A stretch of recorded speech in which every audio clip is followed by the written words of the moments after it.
एक स्टॉक अपन बार बार जा रहे हैं, उस पे स्क्रीन पे आ भी रहा है, कमिंस इंडिया, जो आउट ऑफ द ब्लू आज प्रेशर में आया। ये कैपिटल गुड्स कंपनी में तेज गिरावट है, इस समय भी 5% के आसपास के दबाव के साथ कामकाज हो रहा है। क्यों ये प्रेशर है? दरअसल पेरेंट ने क्या किया, समझ लेते हैं। टीवी18 की हमारी सहयोगी विमाक्षी जुड़ती हुई। विमाक्षी, हाय, गुड मॉर्निंग। समझाएं भाई, ये कमिंस पीएलसी ने क्या अनाउंसमेंट्स कर दिए जो इंडियन आर्म पे भारी पड़ते हुए। जी बिल्कुल, भारी गिरावट नज़र आ रही है कमिंस में। अगर हम देखें तो कंपनी की जो पेरेंट कंपनी है कमिंस इंक, इनकी तरफ से नंबर्स आए थे और उसी के बाद उनका एक कॉन कॉल भी था। तो आइए देखते हैं कौन से इंपॉर्टेंट पॉइंट्स हैं। पहला इंपॉर्टेंट मुद्दा जो है वो है गाइडेंस के ऊपर। कंपनी ने 2025 के लिए जो फोरकास्ट दिया था वो अब उन्होंने विड्रॉ कर दिया है। पहले कंपनी ने गाइडेंस जो दी थी वो थी कि रेवेन्यू ग्रोथ की उन्होंने रेंज दी थी -2% से लेकर +3% तक। ग्लोबल पेरेंट के जो पावर जेन रेवेन्यूज़ थे वो एक्सपेक्ट कर रहे थे 5 to 15% से बढ़ेंगे और इंडिया रीजन के लिए करीब 10% की ग्रोथ ये लोग एक्सपेक्ट कर रहे थे।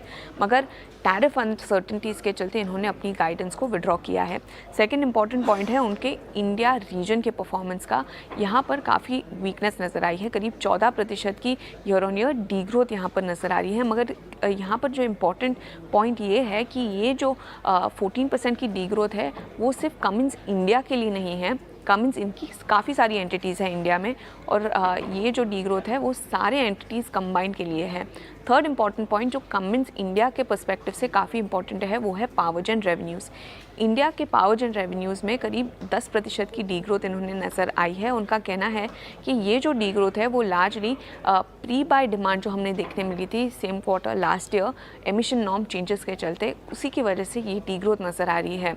और इसका जो रीड थ्रू है वो काफ़ी नेगेटिव है कमिंस इंडिया के लिए, क्योंकि उनका काफ़ी significant portion of revenue power gen से आता है, जिसके चलते ओवरऑल अगर हम देखें तो जो ये पेरेंट ने जो गाइडेंस विड्रॉ की है, डी ग्रोथ नज़र आई है रेवेन्यू, इसी के चलते कमिंस इंडिया में हम भारी गिरावट दिख रहे हैं।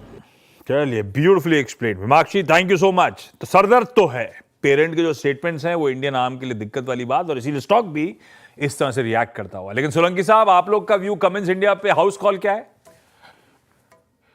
जी डेफिनेटली, ये जो पेरेंट का जो आया है विड्रॉवल, ये डेफिनेटली एक हेडविंड लेके आया है। और अगर आप वैसे डोमेस्टिक बिजनेस भी देखें तो जो एक्सपोर्ट्स है वो ऑलमोस्ट 30% के आसपास है इंडिया बिजनेस के कमिंग्स के। तो डेफिनेटली नियर टर्म में थोड़ा पेन है, और वैसे भी हम लोग काफी हाई बेस पे एंटर कर रहे हैं इस ईयर में। तो कमिंस के लिए near term medium term next 2-3 quarter काफी चैलेंजिंग रहेंगे। तो फिलहाल तो हमें इस पे होल्ड करके अपन रह सकते हैं।